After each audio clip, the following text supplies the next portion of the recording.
जैसे रतन टाटा के करीबी शांतनु नायडू की इमोशनल कर देने वाली तस्वीर आज दिखी, वैसी ही एक तस्वीर रतन टाटा के जो उनके पालतू डॉगी थे उनकी भी दिखी। आज जब रतन टाटा का पार्थिव शरीर मुंबई में एनसीपीए ग्राउंड में पहुंचा तो उनके डॉगी को भी वहां पर लाया गया।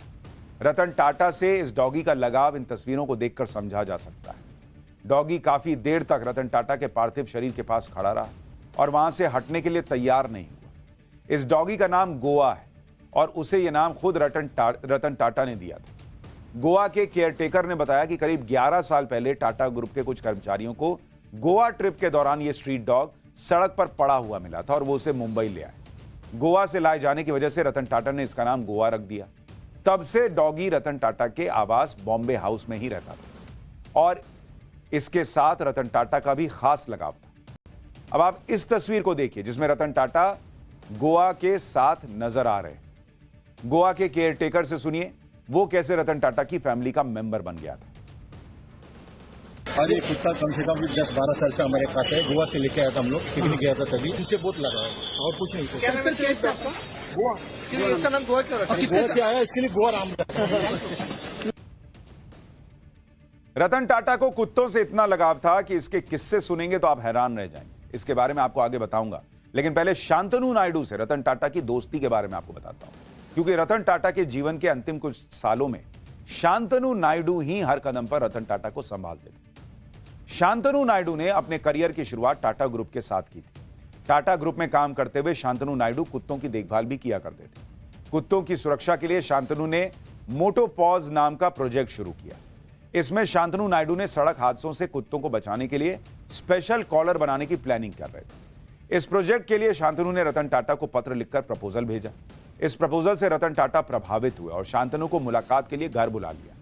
इसके कुछ ही दिनों बाद मोटोपॉज टाटा ग्रुप की फंडिंग वाला स्टार्टअप बन गया। आज मोटोपॉज देश के 17 शहरों में काम कर रहा है और इसमें 250 कर्मचारी भी हैं। रतन टाटा से पहली मुलाकात का जिक्र शांतनु ने अपनी किताब में भी किया है और उसके बारे में लिखा है कि the day I met with my lighthouse. Ratan Tata के निधन के बाद शांतनु ने विदाई में भी यही लिखा, अलविदा my dear light house. Ratan Tata की जिंदगी का आखिरी प्रोजेक्ट भी जानवरों, खासकर कुत्तों की देखभाल से जुड़ा हुआ था। रतन टाटा जानवरों के लिए अस्पताल बनाना चाहते थे। 2017 में मुंबई में स्मॉल एनिमल हॉस्पिटल बनवाया। यहां एक बार में 200 जानवरों का इलाज किया जा सकता है। रतन टाटा ने अस्पताल के लिए ब्रिटेन से मशहूर डॉक्टर बुलाए। British veterinary doctor Thomas Heathcote को मुंबई में बसा दिया। 5 मंजिला अस्पताल 98,000 स्क्वायर फीट में फैला है। अस्पताल को बनाने में कुल 165 करोड़ रुपए की लागत आई। यहां 24 घंटे 5 स्टार इमरजेंसी सर्विस, आईसीयू की सुविधा है। रतन टाटा के करीबी शांतनु नायडू इस हॉस्पिटल के डायरेक्टर हैं। रतन टाटा को डॉग से कितना लगाव था इसका अंदाजा इसी बात से लगाया जा सकता है कि मुंबई में टाटा ग्रुप का मुख्यालय बॉम्बे हाउस हो या फिर टाटा ग्रुप का कोई दूसरा दफ्तर या होटल, हर जगह स्ट्रीट डॉग्स के आने जाने पर किसी तरह की पाबंदी नहीं है। रतन टाटा भी बॉम्बे हाउस में अपने पालतू डॉग्स के साथ वक्त गुजारना बेहद पसंद करते थे। डॉग्स से रतन टाटा के प्यार से जुड़ा एक दिलचस्प किस्सा भी आपको बताता हूं। रतन टाटा को अपने 2 पालतू डॉगी टीटो और टैंगो से बेहद लगाव था। साल 2018 की बात है। रतन टाटा को ब्रिटेन के शाही परिवार ने सम्मानित करने के लिए न्योता भेजा कि आइए आपको सम्मान दें। रतन टाटा को जरूरतमंदों की मदद के लिए लाइफ टाइम अचीवमेंट अवार्ड मिलने जा रहा था और यह बकिंगम पैलेस में मिलना था, वहां सेरेमनी रखी गई। लेकिन इसी दौरान रतन टाटा का एक डॉगी बहुत बीमार पड़ गया। अपने पालतू डॉगी के बीमार होने की वजह से रतन टाटा ने ब्रिटेन जाने से साफ इनकार कर दिया। उन्होंने कहा कि ऐसे समय में वो डॉगी को अकेला नहीं छोड़ सकते भाई। रतन टाटा के सेरेमनी में नहीं आने की वजह पता लगने के बाद किंग चार्ल्स III उनसे काफी प्रभावित हुए और उन्होंने कहा था कि रतन ऐसे ही आदमी है, इसी वजह से टाटा का घराना इतना महान बना है। मतलब इतना लगाव।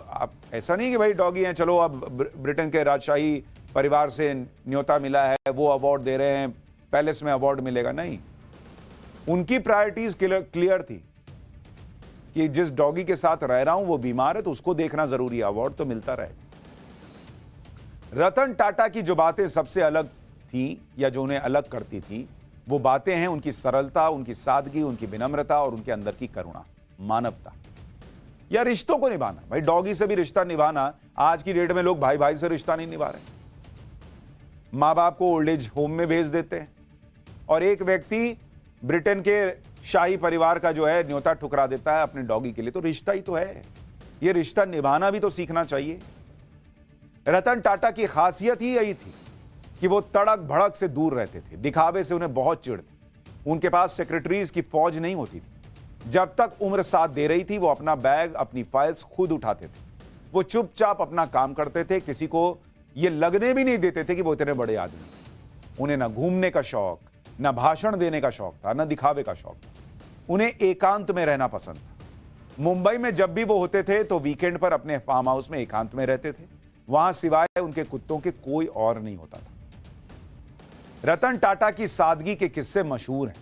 केंद्रीय मंत्री नितिन गडकरी ने भी रतन टाटा की सादगी के बारे में बताया था कि वो खुद अपनी गाड़ी चलाते थे और अपना बैग खुद उठाते थे। यानी चाहे सिंप्लिसिटी हो, चाहे दूसरों के दुख और पीड़ा को महसूस करने की बात, चाहे दूसरों की मदद करने की बात हो, रतन टाटा वाकई सबसे अलग थे। नहीं तो आज के जमाने में बिना मतलब कोई किसी की हेल्प तक नहीं करता। नौकरी देने वाला बॉस भी यही सोचता है कि सैलरी तो दे ही रहा हूं, और किस चीज से मतलब है। लेकिन रतन टाटा की सोच आप देखिए कि जब 26/11 का हमला मुंबई में उनके ताज होटल पर हुआ तो इस हमले के बाद उनके ऊपर इतनी चुनौतियां आ गई थीं और उनके अपने कर्मचारियों का भी उन्हें ख्याल रखना था।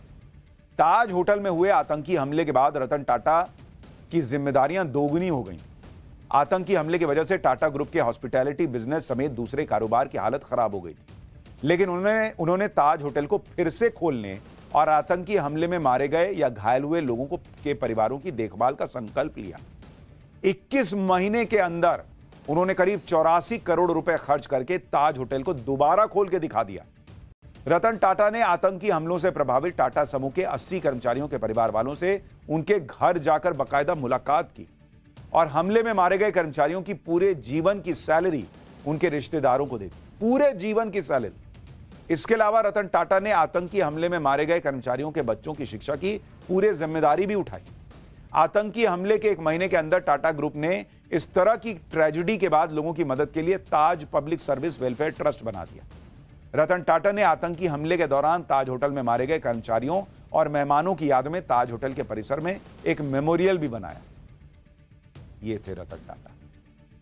ताज होटल पर जब आतंकी हमला हुआ था तो उसकी जानकारी मिलने पर रतन टाटा खुद वहां पहुंच गए।